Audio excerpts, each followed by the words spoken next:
I'm one of the board members of the Seattle chapter of the IGDA. I know him! IGDA is the International Game Developers Association, if you're not aware. It's a professional organization for game developers the world over to help them network, help them have events like this and learn more about their profession. If you want to find out more, you can go to our website, igdaseattle.org. You can follow us on Twitter at IGDA, and we're also on Facebook, which is probably almost you found out about this event. Tonight we have an excellent talk from Angel Muniz, who came all the way from Texas to give this talk. Thank you. And we will be having, our next event will be a month from now, basically, the fourth Monday of June. So thanks for joining us here at the Oculus office, and I'll turn it over to Angel now. Okay, so I want to thank IGDA Seattle for having me here tonight. I want to thank all of you for attending. I really appreciate what the community does. I appreciate growing. It's how I got my career started, was with the warm embrace of the tech community, specifically game production and animation. So they did a great job organizing this. I'd like to give them a hand.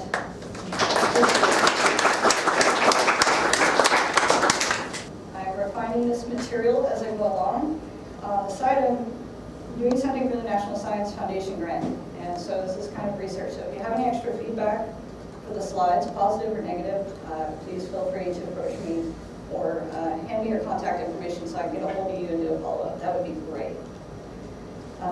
Okay, so before we dive right into everything, I will let you know that some of this content may be helpful to you. It may not be helpful to you. So, whatever content that you have that you appreciate, if you need more, I'm going to be doing an overview on some things. So if you need more of that content, feel free to get my business card and I can email some of that stuff to you.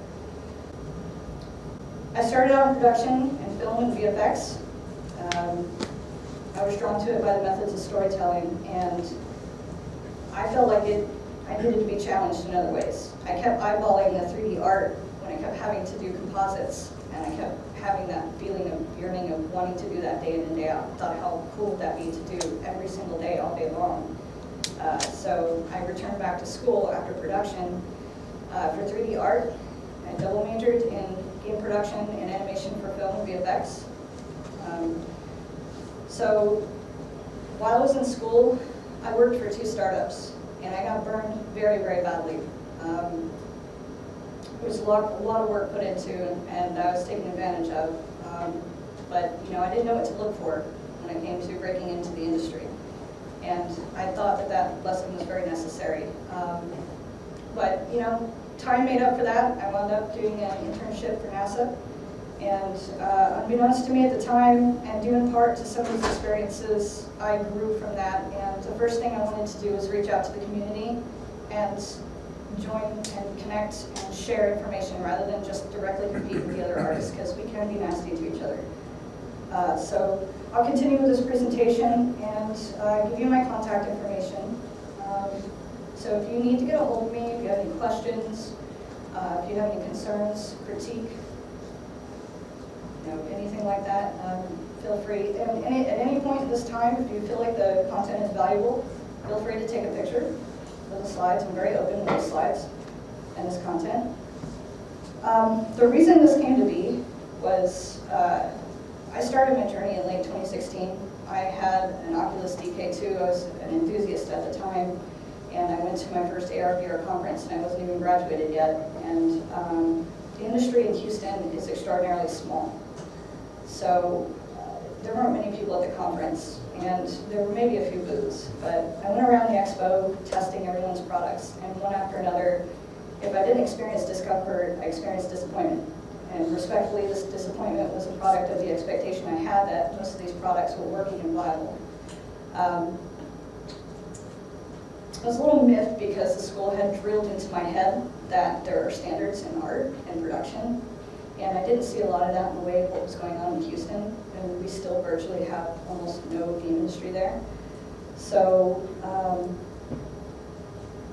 I felt that a lot of principles that we were taught were glossed over and omitted. I got really frustrated. because the odds of myself getting a job in the industry were like almost none. And I looked around me and I realized that most people were in that same situation. So instead of sitting around and complaining, I decided to do something about it. And I decided to investigate, why does this keep happening? Why does Houston still not have a game industry? What is going on? We're a massive city, both in terms of just the size of people and the size of our roads, and like why do we not have this going on? So during this investigation, I found a lot of multifaceted issues, and I found that it was like way more complicated than I initially anticipated. Most developers were working with resources they had, just grabbing and learning on the fly. A lot of people who were in CAD wanted to do 3D, but then they didn't know the correct 3D pipeline to have it optimized enough to where it won't drag down on performance. And they kept asking me what the best programs to use and all that was, and it's just a mess, and they couldn't execute their products. And I found that disheartening. So I decided to accumulate this content together with a mentor from Microsoft. He's a developer, and our trade was, I learned from him, he learns from me, and it would be good. And so we moved on from there. And so it became this. These are all the locations. Of course, I added IGDA up here because I represent Seattle. Right? This is what these talks turned into. Mind you, I've been predominantly asked to do these talks. And in these talks, I've pulled this research together to get this grant, and now we're almost approved for our Tier 1 funding. And these locations, for example, after I joined forces with the with the Microsoft mentor, who is a HoloLens evangelist, we spoke with our community and industry leaders and engaged with school admins. And I got more feedback and began speaking because of this, and this is why I'm here. So hopefully it's to assist in bridging the gap between design and development, but also companies or individuals themselves are trying to make the transition into using this technology. I'm not very aware of if that is an issue here in Seattle, but it's a massive issue in Houston, and it's kind of a big issue as well in Philadelphia. I just got through talking to ARVR Association, and they actually talk a lot about that. So, but I had positive feedback about demystifying art and design for developers. So, how many developers do we have here? And how many artists? Okay. Even, So you never know. This whole presentation is a grab bag. I kind of tailor it to every talk. So go on to the next slide. I'll talk about what we do at Practical. So basically what we do is we're building tools to simplify mapping for our users and developers without an incentive. I joined this company because I saw where the direction they were going with improving apps and performance, and they took high performance art very seriously, to the point where they merged their teams from UI, UX, and art. We're all one team. And we have tech artists and a couple of developers that sit in on our stand-ups. But we're developing, our platform is the AR Cloud, and we use point cloud data that's sent to the server, adding to the foundation of our analytics. We plan to give developers every tool that they need to better understand their environments. And this is also why I know I wanted to work with Practical, because I felt like they were adding to the solution of the problem that we already had in our city. So basically our aim is to provide means to obtain clearer and faster maps for their environments, or information that provides better insights through mapping-focused analytics as we evolve. And they still have access to, our users still have access to our analytics side, but we're moving more into something called a portal with distance-based information. And in case I lose some of you on this, we're talking about how we know that the playing field of AR/VR is going to involve geolocation. We know that one day we're going to be able to walk out and experience holograms with wearables if we go into a Starbucks. And there's already apps and advertisements. If you've seen Altered Carbon on Netflix, and he's walking down that road, that's kind of the future we're headed for. So we're already building a playing field for that. And so, but it's really hard to describe because we feel like we're so far in a niche. So we tried a whole contest. We released our SDK. We want our developers to get involved in what we're doing and create more of a backing and shine more light towards building on the AR Cloud. especially with analytics. There are a lot of companies out there right now, more so than I thought, that are doing mapping and analytics. But we don't know if they're just as engaged with their community as we are, so we're kind of taking the reins on that. So we're mostly community-based. For more information, you can join our Discord server. It's below. Lastly,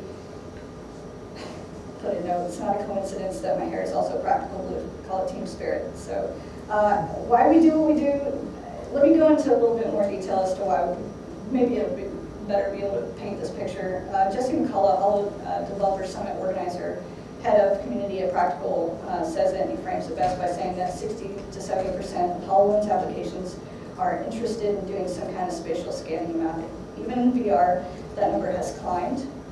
The problem is that he says that no one frequently satisfies the requirements for a good experience, especially with performance and losing tracking. He says this is often attributed to the lack of time applied to the actual mapping experience, spatial understanding. Mapping is important because apps do not utilize many aspects of the environment. And this data and use can improve tracking as well as app performance in other AR apps. Utilizing aspects of this environment and making the most out of this device, out of the device capabilities are a priority. We don't want to be bogged down with a whole bunch of bugs and drags in performance. We can prevent that, we would like to. And developing this utility for other developers, we hope will do the same for them. Our philosophy is that a better experience means that it will feel more natural and in theory more believable to the user. We're focused more on building the immersive experience in a way that isn't often done. And we think that that weighs heavily on the way that you get the information to develop for the environment you're dealing with. So this can shed the light on the intricacies of the environments and through maps for the user and developer to build better and add more weight to immersion. Our plans to do that is through use cases. Some of it we do research when we get feedback from our contest. We build upon the scope of having a digital representation of our physical world with the accent as in the physical, so in the digital. Meaning that we can build upon the scope of teaching the computer to recognize spaces, objects, and actions. We reference the standards by setting apps like Fragments and RoboRaid, if you've ever played those on the HoloLens or if you've ever messed around with the HoloLens. We take that design very seriously. So we aim to evolve from that. And through our community, we emphasize the team building efforts in the AR cloud through feedback and social channels. And this movement with a focus on building the inevitable worldwide immersive playing field, we have a fully dedicated team for this. So basically what we're talking about is we know that UI UX traditionally is 2D, and we saw what MRDL did with their, Mixed Reality Design Labs did with their object collections, where they have an array of 3D objects that they can use as a menu. So we are trying to build upon those notions of mixing 2D and 3D for UI. The results of our contest, we generated a small but good set of unique data and more attention to use cases. And in this contest, we had a surge of interest and QA contributions. So the enthusiasm for what we were building went through the roof.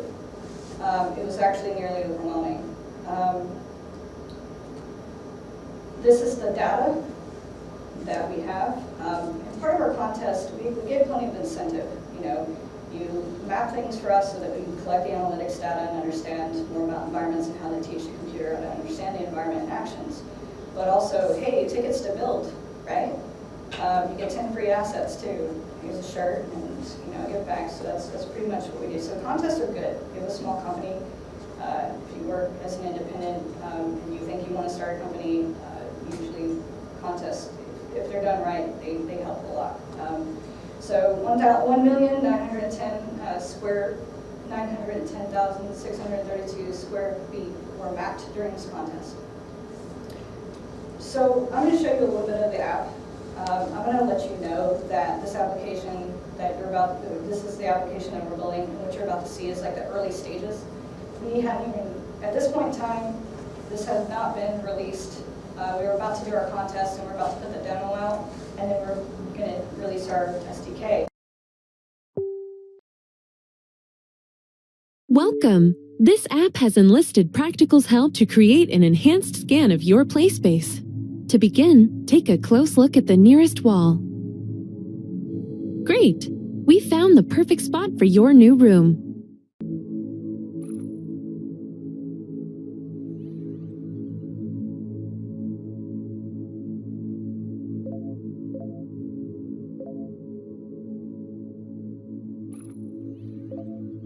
This is your tool belt. Look at the highlighted button.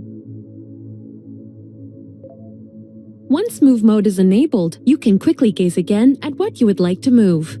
Right now, you can move your tool belt or your room, but who knows how you can build your world tomorrow.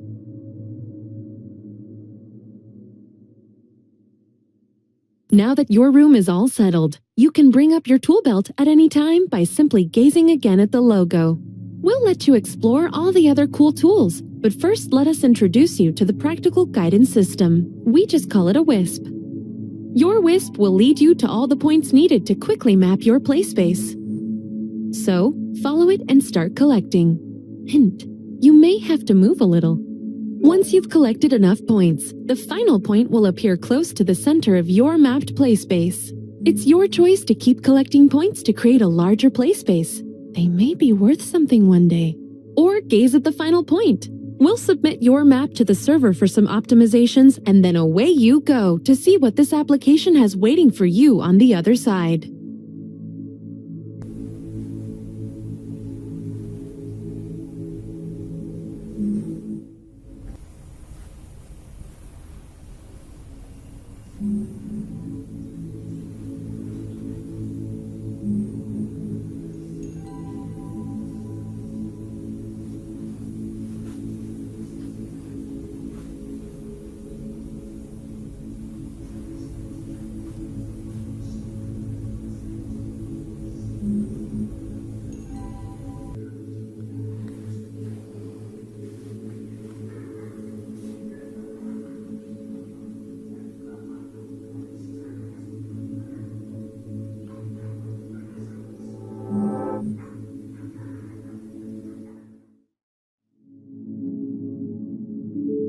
Take a close look at the nearest wall.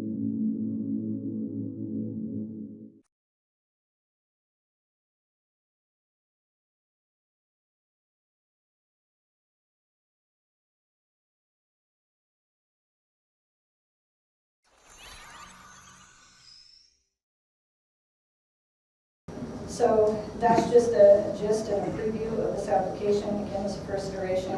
I'm not at liberty to show what we're working on right now. I really wish I could, but that's pretty much what we have. So I'm going to talk a little bit more about what I do, and then we're going to get into things. So basically, I create 2D and 3D immersive media and content, facilitate direction of art, content, true to the vision and product brand of the company. Manage projects with our content, maximum efficiency in the workflow. I'm constantly looking at new tools that'll shave it down. Is anyone, who's an artist here that's heard of Instalad? Has anyone heard of Instalad? Amazing. We'll get more to that later. If I forget, please remind me about Instalad. Okay, good things. So, the way we iterate our utility boils down to the infrastructure and planning and art. So our focus is on how our process will affect the other departments and gain input. We're constantly trying to gain more input on how better to tailor that functionality. When I say that, I mean, if you have an artist that's creating an asset and they turn it in, then the first question that's asked is, usually in smaller teams that I've heard before at other talks, well, are you going to put it in the engine? And it's like, well, I thought you were going to do that. And it's like, no. So some people in smaller companies don't know that they're supposed to implement that and help the developer out to free them up to focus on what more they're working on. So I try to emphasize that to especially young artists. Anyhow, during my free time, I go through these workshops, I attend conferences and panels, webinars, events, and I'm always trying to keep up with the latest changes and improvements, hence the Instalad. I'm reminding myself. Do training and consultation for developers on scouting perspective for the artist. So I try to help developers understand what more to look for so they don't go through the pain and heartache of hiring somebody that is possibly fudging their skills, and then they realize that their art is not where they need it to be, and that the skills aren't where the artist initially promised. Is, you know, you can't expect a developer to know the back end of art. So I usually help them out in the community, and that's just not limited to Houston, it's pretty much everywhere.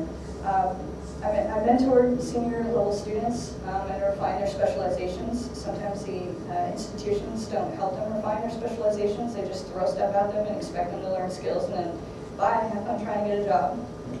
So I go find the administrators and ask them how they're doing with their career services, and say, you know, I offer my help sometimes. It's like, you know, here you guys are doing interesting stuff. Do you need anything from the industry? If I don't do it, I actually often send somebody from the industry to do it. It could be somebody at AAA, it could be an independent, it doesn't matter as long as somebody's willing to help out and help facilitate their transition. But I actually want to talk more about this problem that I mentioned earlier. The issues that come with purchasing art assets online are that they're often limited.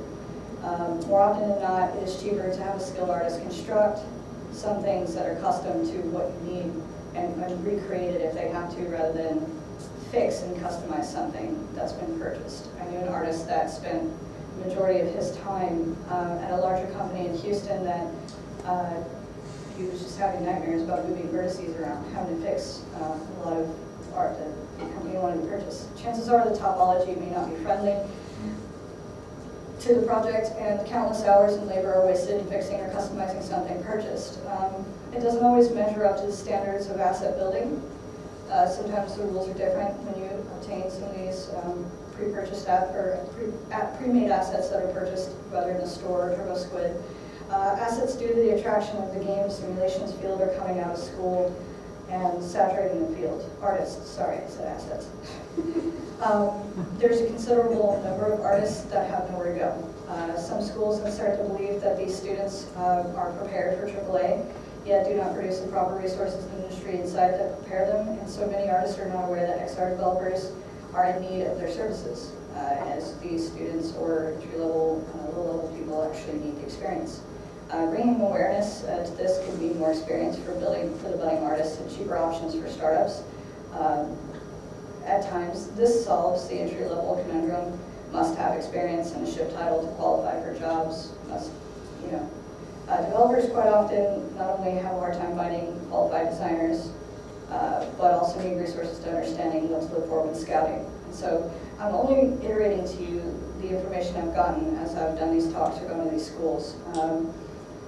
The examples of products I've seen in the past include drop frames due to lack of optimization, default textures that give a flat look to your asset, which makes it less believable. Many issues determining why the product doesn't seem so marketable despite being functional is another note that I took on that. And though product viability could be strong and show potential, it could not attract talent, enthusiasm from investors or fulfill the parameters of execution in its entirety. So solutions to the common problems, I'm suspecting this gap in understanding between design and development can slow the progress exponentially. Artists need to overlap their skills with development through technical art. This seems to help. This means that learning more about shaders and optimizing shaders, effects, and workarounds for effects through sprites to balance performance. So if you have a motion graphics designer, sometimes if you need to save money and you need somebody to start working with particle effects, there are ways that you could, so Sprite, I'll have to find that program for you later. It's on my desktop, it's free. It optimizes the 2D sprites for you.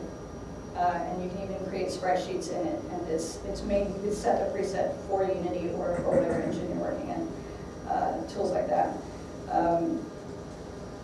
Also found that this means that it would be helpful for developers if they knew more about the art process so that both sides can meet somewhere around the middle. We're going to talk about high performance art, how to get through those first few slides. To show you kind of the little bit of a foundation that I'm working on and doing some of this research and pulling together is a lot. There are a lot of areas I need to go over. But let's talk about what high performance art means. It's designing within the limitations of performance in mind. Assets include sound and particles, and there's ways to optimize both. Creations with the understanding that they need to be balanced with other features that factor into this application. Texture and shader work that can enhance the quality but leave smaller footprint, geometry that can be scaled and reducing poly count, bone count, and rigs with respect to rendering capacity of the engine. Establish workflow that uses current tools in new ways, speed up the work, reduce footprint, products that are reusable, non-destructive, real-time content. A good example is procedural generation and proc-gen workflow. So if you're building an open world kind of experience, there are talks on proc-gen workflow, especially through GDC, that have been helpful, especially the Austin Game Conference. That was the latest one. This next slide, I would love to take credit for it, but these are kind of the basic parameters that we used. This was actually acquired through the Udemy course on how to prepare yourself to take the IGDA certification. I noticed that when setting standards for people you want to hire, certifications have helped, especially in our city.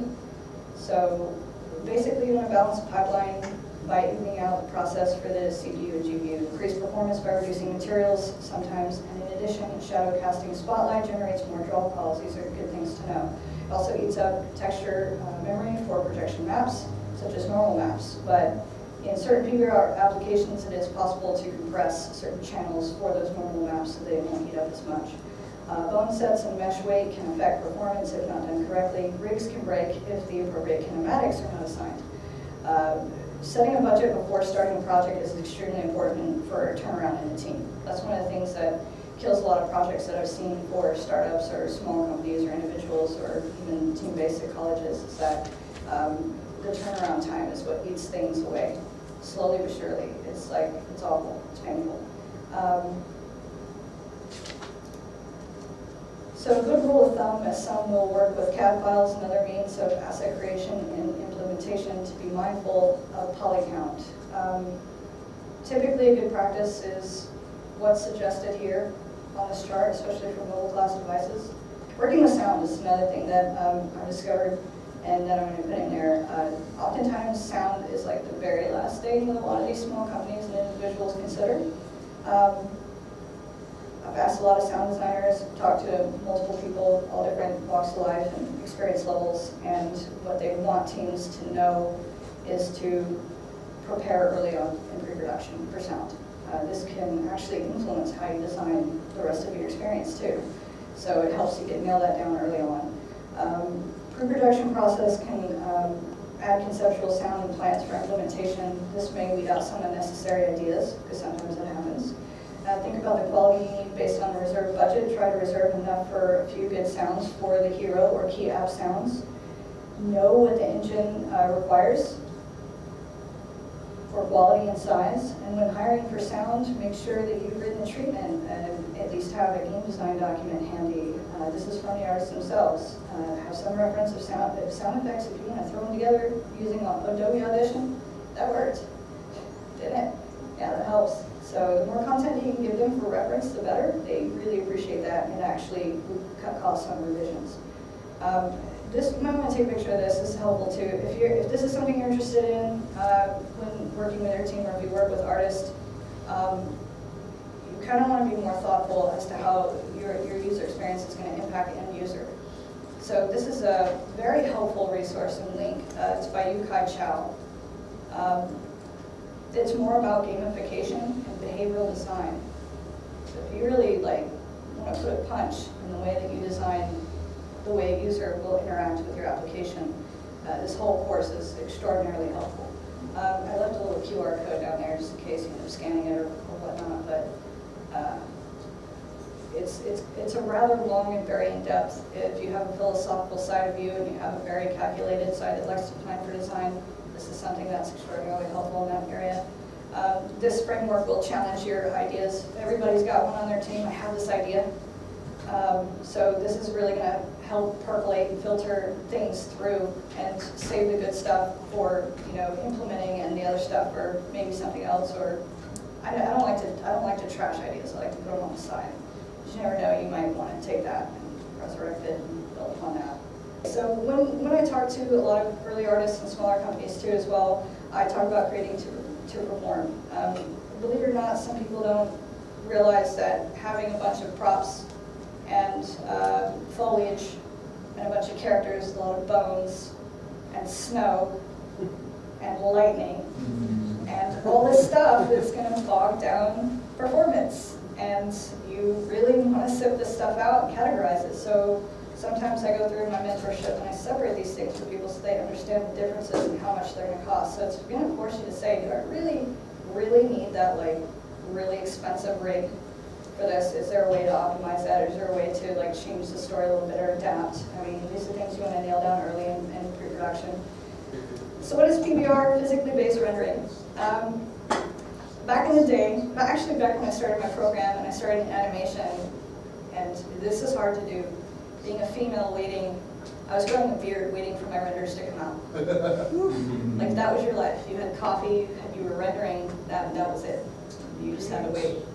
And you had to wait, you had to hope that you had everything set up the way you needed or wanted it to, and then you would find out that you didn't, and you're like, I gotta wait 2 more days for this to render, just to change the small. But when we discovered PBR, when Substance came out, right, we got all excited. And really what it does, if it's used correctly, it can be an effective tool for your GPU through compression. Algorithmic has done an amazing job at not only providing learning and gathering a community together, doing workshops, but they've also listened to their community. And so they'll update and change tools that are based on our frustrations to make our lives a little bit easier. So that's very helpful. Wes McDermott, if you ever get the chance and you want to learn more about Substance, he does a lot of workshops and they post them on YouTube, so go ahead and look him up. PBR packages often include settings and extensions for scanning photogrammetry. That's often used for a quick prop gen. So if you have to wide model a rock and have it high poly so that you can capture that detail, and you can fake that detail from the material onto the low poly mesh, and then take a variation of that and duplicate that, and then have the automated tools to be able to help you produce that entire awesome forest with all those elves that are going to be running around or whatever it is that you're creating. This helps a lot. The days of sitting there waiting for things to render and wondering are pretty much over.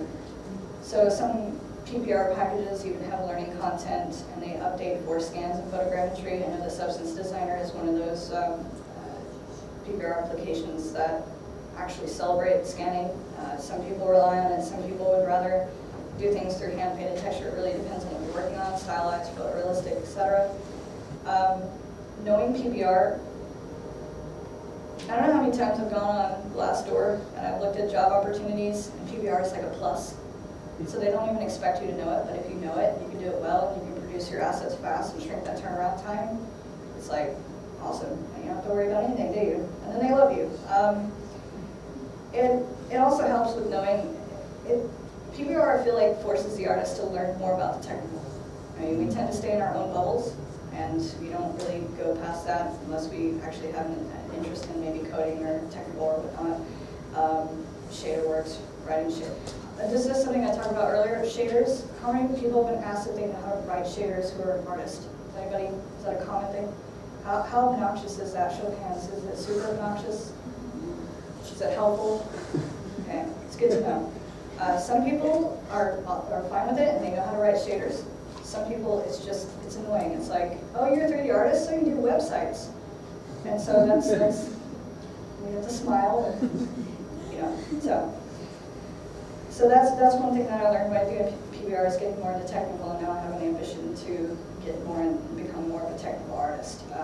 So Polycount Forum is a good resource for the artist as well as the developer if they have questions. So chances are that the question you might have has already been answered. They even have an entire wiki, so that's helpful.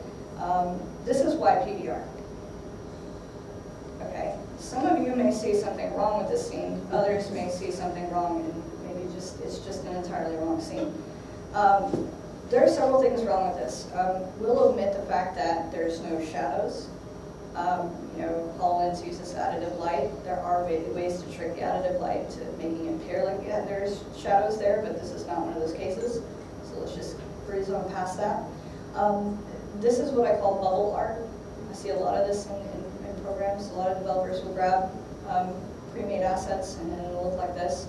And while that's okay, as long as you have the functionality, if you want more marketability out of your product, you want people to take your product more seriously, you're trying to get the interest of venture capitalists, you know, these are times where you really want to do a cool presentation. It really helps to not have art that does this. You can see that the way that the light is reflecting off the surface of the polygon in the front of the chair, the front legs as opposed to the back legs, because the normals are facing in odd directions. And if you're a developer and you don't necessarily know what normals are, it's the way that the light is being received and reflected upon the actual surface of the polygon, the direction that it's going. If it's not going in a natural direction, it's going to look weird like this. And then you've got the issue with not just textile density and UV islands, which I'll get to that here soon. The mismatching of directions of the wood here that you can see. And it just doesn't look natural or believable. And so, yeah, I've come across many times where developers will take this seriously and they'll be like, yeah, no, we need to fix this because we really need, and some of them just like, we just want the functionality, we just want the thing to work right now. It really depends on who and where they're at in their project and their execution. Here's a stark contrast to what you just saw. This is the work I try to produce. In fact, that little rocket there is the very first thing I created in Substance in my senior year. I started out with a mixture of Photoshop, easing my way into PBR, and then I went into procedural node generations for seamless textures. And, I felt that it achieved many goals with the aesthetics with proper output, target platform. I feel like PBR packages often have these presets that they're improving constantly, tailored to the engine that you're working in. It requires a little bit of extra planning from modeling because you don't want to just get your model and just jump right into PBR because it looks amazing. You're like, this is going to be awesome. So you actually have to carefully plan your hard surface. If you're working on hard surface, you do have to plan that. And I'm going to get into that here in a little bit. It helps achieve more realistic AR objects and more holograms by correctly interacting with the lighting. So we developed, the first app I developed, co-developed on the mixed reality platform was something called EnviroLight. And so it was actually tailored and made for artists to criticize their work a little bit more and be able to look at the little nuances that they might have missed or glossed over. And so you could actually look at a light with your HoloLens and say add light, and it would add a new light and bounce it off your object. So you'd be able to see it in more details. That was fun. I just thought I'd take a side note on that. With Substance Share, because there's a strong community for something like this with Substance Share, you don't always have to create something from scratch. Chances are somebody might have something that you can quickly grab, but at least there's a bigger community with more support. I don't know if it's just me, but I'll go on Turbo Squid and it feels all cold. And I don't know who I can talk to, whereas I feel like in the Substance community there's somebody I can always grab at a moment's notice. But when I talk about Substance Designer, I know a lot of people talk about Substance Painter, and sometimes people don't know the difference. Oftentimes developers will ask me this question, what is the difference? And the difference is Substance Painter is more custom, and Substance Designer is more seamless. In the package, these channels and layers of detail and color information inside are contained within the node. Shader Graph is already doing this with Unity. So Unity came out with 2018.1, and now you have similar control like you do here in Substance Designer. So, but it's actually more optimized from what I understand. It's more fluid, and you can nest nodes inside of nodes. It's kind of like instancing here, where you create this entire graph here, connect all these things together, and then do non-destructive editing where you can take a variation of this. This is actually a grip for an axe. The axe that I showed you, I added it to a rubber color ID, and this could also be used for a gun. This material looks familiar, and this is kind of how you want to approach design is how much can we reuse? How much can we edit? How quickly can we increase this turnaround time by reusing assets like this? So these materials were used quite a bit. This was for a project in Dubai. If you want something, the turnaround to be quicker, and you don't want people to spend too long, spend too much time and too much money, you kind of want to create a base library of these materials. Another cool thing about Substance Designer is that you can bake maps in there. And in Substance and in PBR, you can bake a lot faster than you would in other 3D packages. This is what I'm talking about. If I didn't make it clear before, sometimes there are artists out there that say they can texture and they can design and they can model. What you see at the top is what a developer came to me, and he spent quite a lot of money on this artist. I'm not the type of artist that likes to go back and go over somebody's work and have to redo it. It's heartbreaking. And this developer had no idea what he was purchasing. He had no idea. He knew what he wanted, but he didn't know what he was getting. And so the top is the result. I actually went through piece by piece with him, and I helped him out, and I let him know. And I was like, first of all, you've got this material that isn't seamless. It's repetitive. Its scaling is off. Texel density wasn't paid attention to, so it's very pixelated.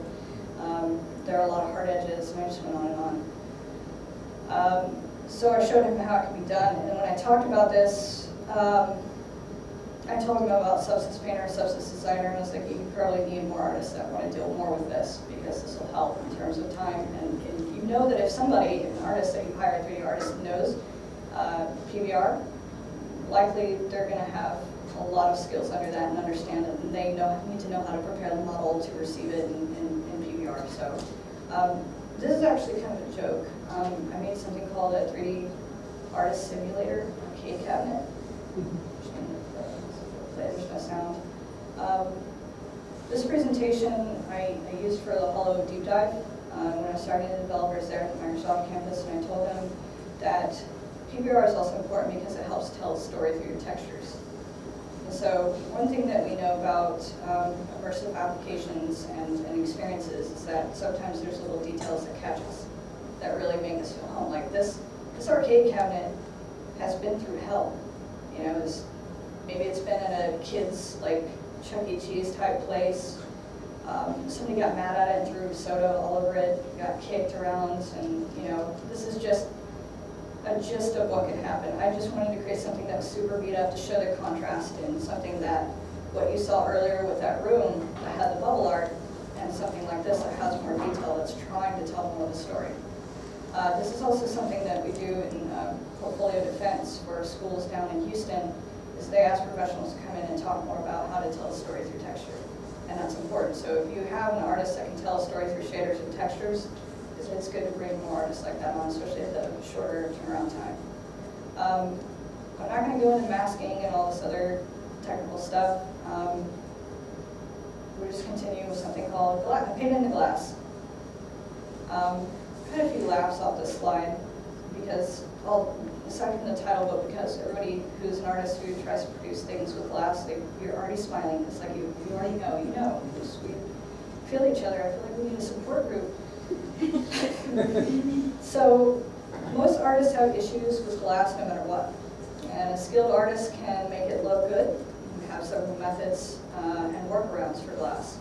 But you understand that what you see in the PBR package may not be the final thing that you get in the engine, although your goal is to get it close, and you want an artist to be able to try and do that.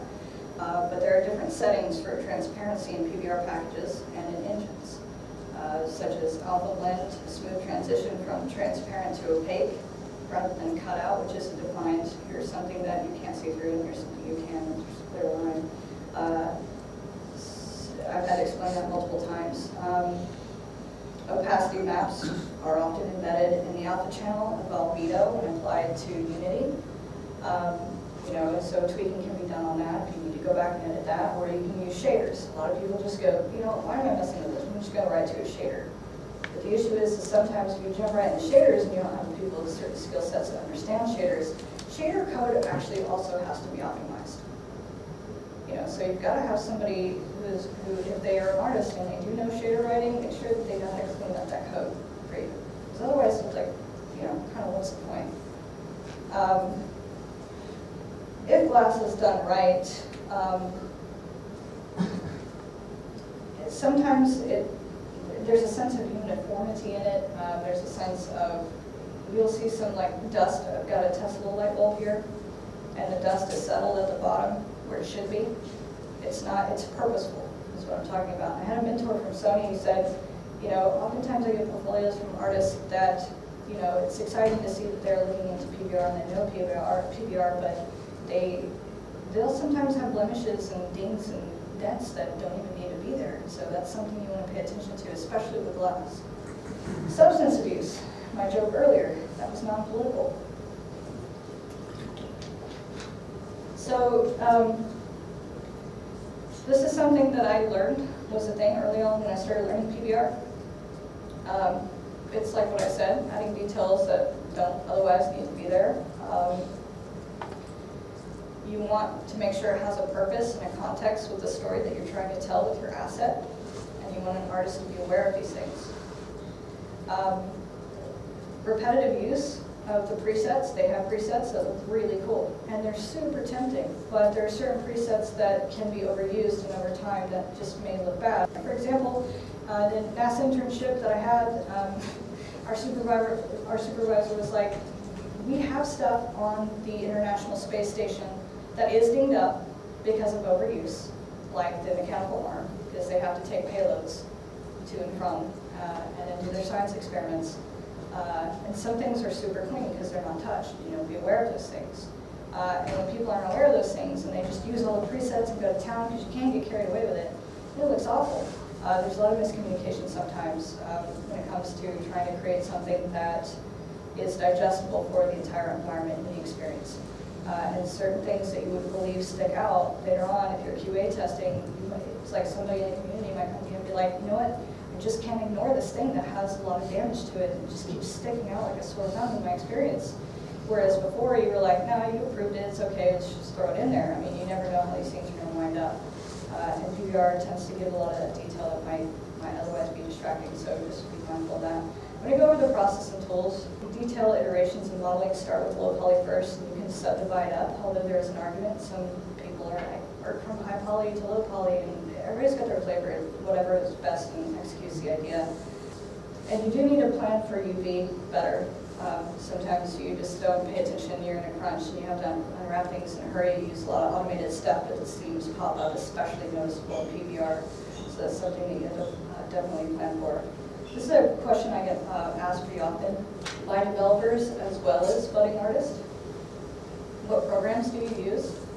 Which one is best? The answer is... Exactly. The answer is yes. I've categorized these by just a basic idea. Developers don't know. They see these logos a lot, or they might know some of these names, but they don't know exactly what they do or what they're good for.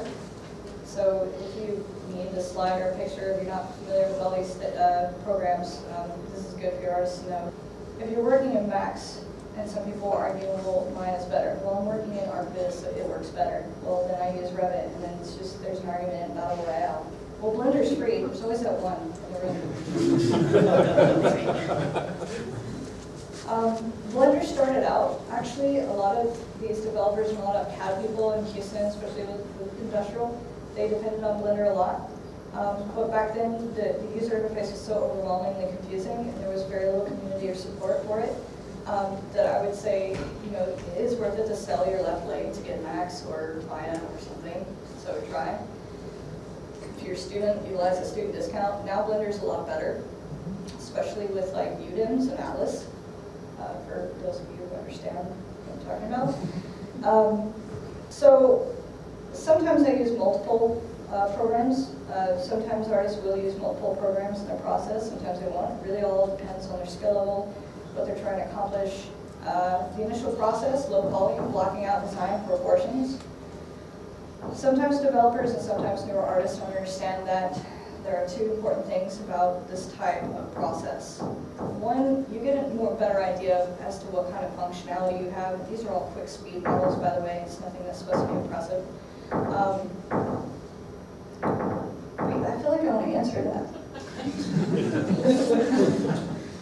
So, when I was teaching this mentor of mine about 3D art, and again, he was a programmer, and I talked about this arcade cabinet, he's like, all right, so you ready to send it on down? I said, well, you haven't told me what you want to do with it in our tiny little app in our corner of the world, in our mini hackathon. And he said, oh, sorry, I got ahead of myself. I said, is the player going to interact with it? Is the user going to interact with it often? Or is it going to be something in the background? If they're going to interact with it, it's got to be animated. If it's got to be animated, you've got to have something called sub-objects that are separated that actually have functions. When you bring it in, it's a prefab. When you're in this process in the low poly blockout, and you master being able to quickly just turn these things around and give people an idea as to what you're going to create and which direction you're going to go, to show them sooner what the functionality is and all that stuff, it's good to get that down. If you have an artist or if you have somebody that is showing you the portfolio, I can feel some artists cringing in the room. My skin is crawling too. This is something that you don't want to see. This is a checklist that would be helpful for you to keep in mind, that if you're having people submit work, and again, I'm talking to the developers, you're going to have people submit work in their portfolio, you're going to make sure that these things aren't a thing. You have overlapping vertices that could cause issues when trying to unwrap, which adds more time to the turnaround time. You have overlapping edges or faces, two faces that are fighting to render. That's going to be seen in your experience. Flip normals aren't good either. Usually that hinders your ability to fake your detail through a normal map if you're in fact going that route. There are tools and 3D packages that the artist should be aware of to help them prevent these issues. One of them in Max is XView. It's a great utility there that will help you keep track of your poly count as well as your topological errors. If I have to produce something really quickly and I want it to be friendly to PBR, I'll make sure that I edit the normal information. I make sure that I don't have, you see the bubble art going on at the top example? Yeah, that's what I'm trying to prevent. And that's what will, you see the difference. It's a stark contrast. So I'm honoring the normal directions by doing this, and I don't have to spend as much time in my high poly workflow. File naming and structure, this has been proven to be effective and helpful. If you hire another artist in place of another one, or you have somebody join the team, you can take a picture of this. This is good to separate all your assets when dealing with art.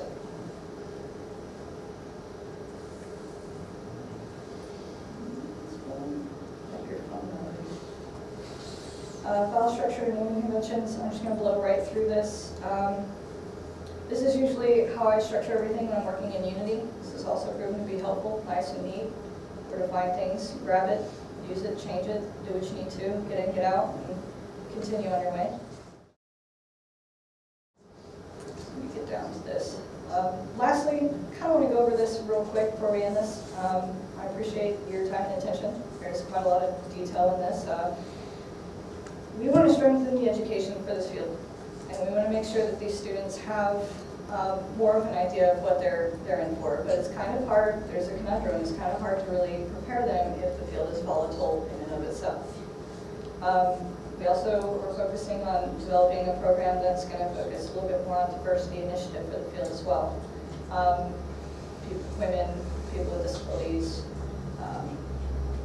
the like, professional network, we want to focus on that. We want to strengthen the ability to network and share, and have workshops and open the door. I don't hear a lot of artists coming out and like having a lot of these workshops or talks to demystify for developers.